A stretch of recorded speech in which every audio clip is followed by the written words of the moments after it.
Hello, I am Arpita Bhattacharya, Assistant Professor of English, Swami Vivekananda Institute of Science and Technology. In my previous discussion, I have discussed on the meaning and importance, types of communication in organization, and dimensions of communication. It is worthwhile now to have a look at the media of communication, especially after considering the directions and dimensions of communication. We can understand that there may be various occasions requiring different types of communications.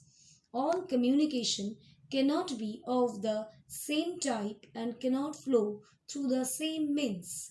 Much depends on who sends a message, to whom, and for what purpose. It must also be understood that a human being has at his command a number of means of communication.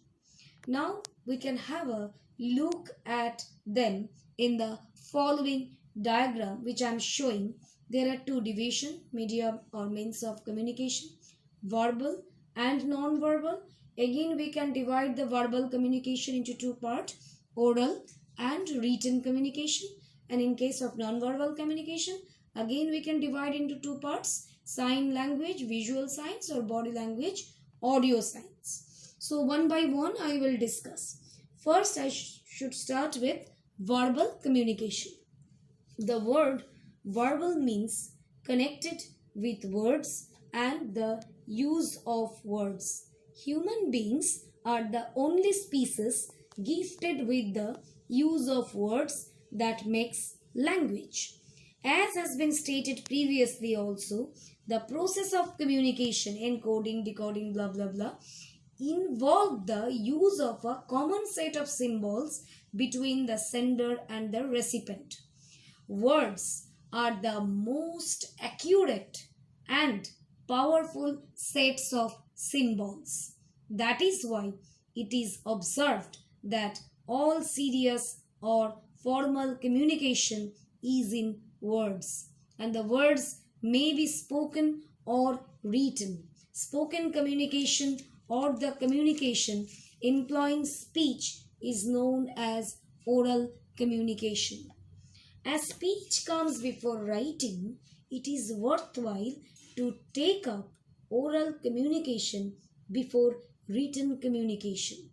Man learns to speak much before writing. In the same way, in an organization, people speak much more and much before writing.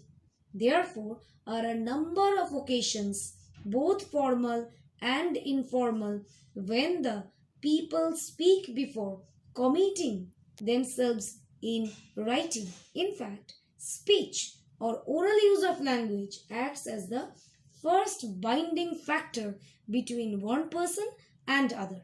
This is also the reason why communication becomes conversational in nature.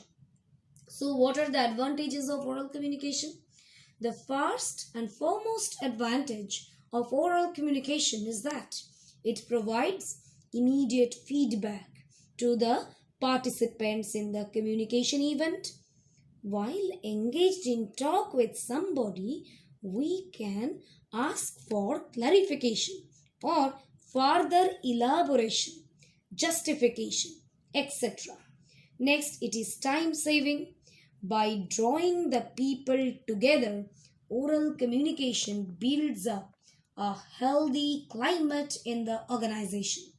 It brings the superiors and the subordinates nearer. Oral communication, just by sounding personal, becomes an effective tool of persuasion.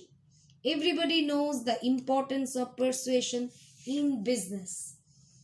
Moreover, it also provides the speaker opportunity to correct himself and make himself clear by changing his or her voice, tone, pitch, etc. In oral communication, the speaker enjoys the advantage of understanding the groups he or she is addressing.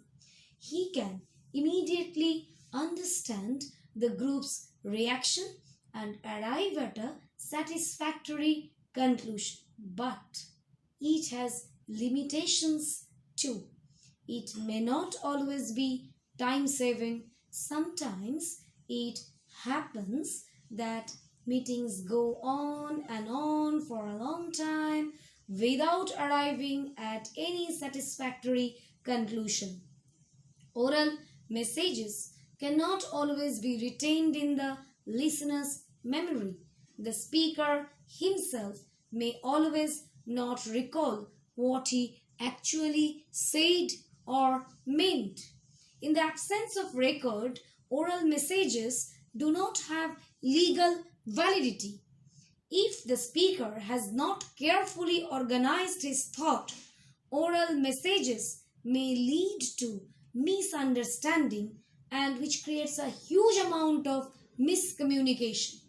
The length of the message may pose a problem. If the message is long, it is not always suitable for oral communication.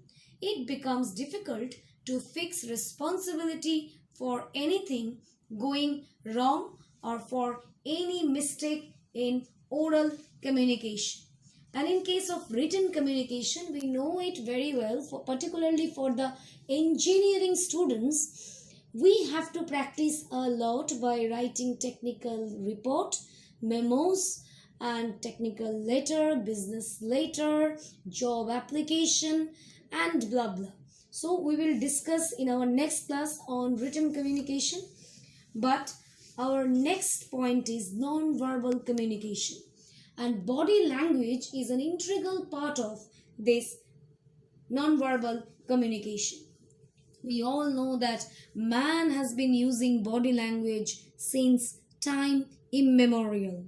In fact, man has been using body language even before he learned to use language as a communication tools.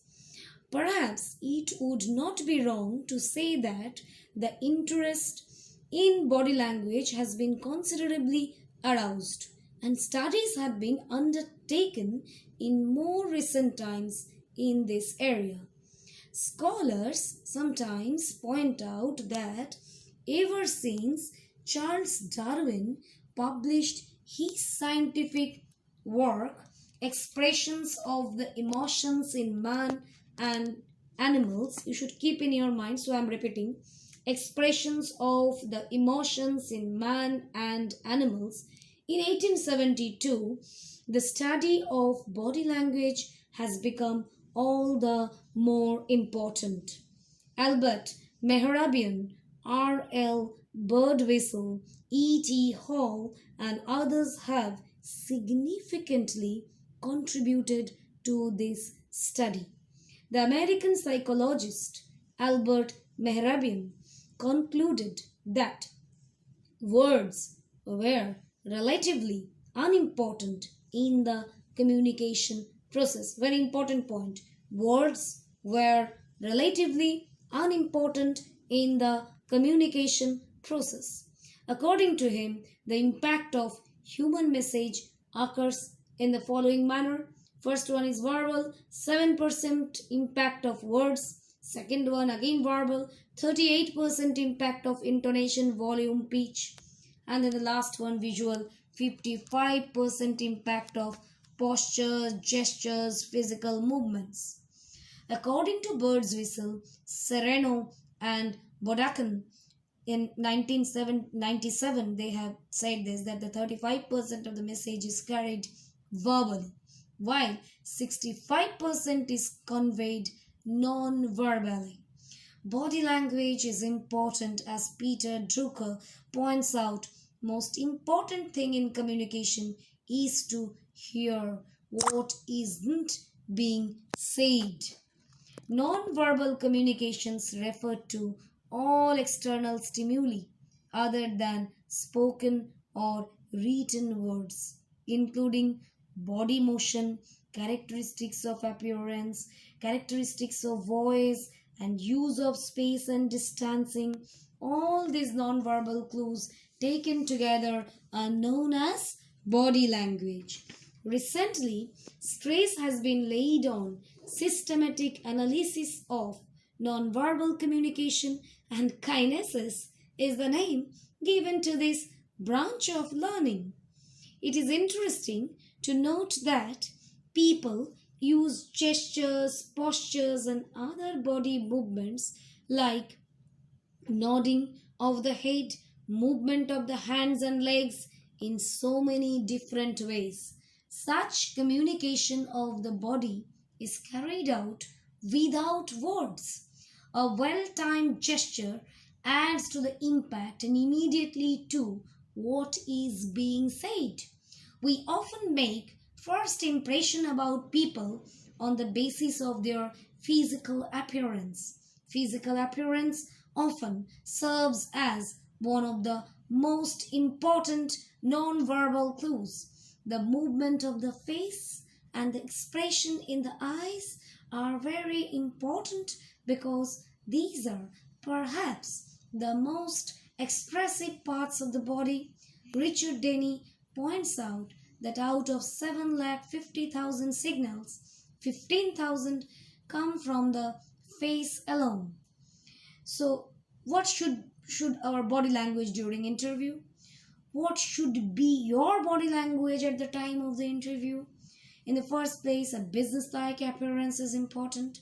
Here, body postures are important. Slouching in the chair during the interview will not do, since it would suggest that the candidate is not alert. That doesn't mean that you should sit on the edge of the chair, for this may convey nervousness. So sit upright, but do not be stiff. Again, you have to look at the interviewer when he or she speaks to you. In some interviews, the interviewer may shake hands with you.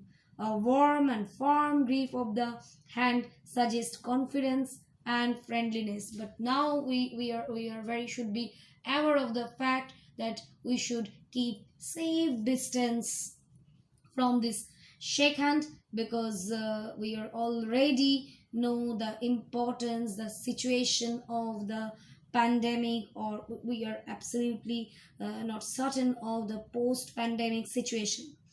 So our next point is eye contact, which is necessary at the interview. Fiddling with your pen or shaking your legs may suggest nervousness, so it is better to put your hands on your lap or place them quietly on the table and use appropriate hand movements when necessary. So I'm just giving a gist of it. A warm, friendly smile, and eye contact with others, an attentive face, sit comfortably. Do not sit either in a reclining position or sit at the edge of a chair as at a dentist chamber. Place the hands on your laps. Do not show any wild gestures in the air or fiddle with your handkerchief and the like. Do not exhibit any nervous gestures like licking of the lips, shaking of the legs, tapping of the foot. At the time of the interview, you can slowly mirror the interviewer's body language. It would help in establishing a rapport with the interviewer. Rapport means a relation of harmony, accord, or affinity. Thank you.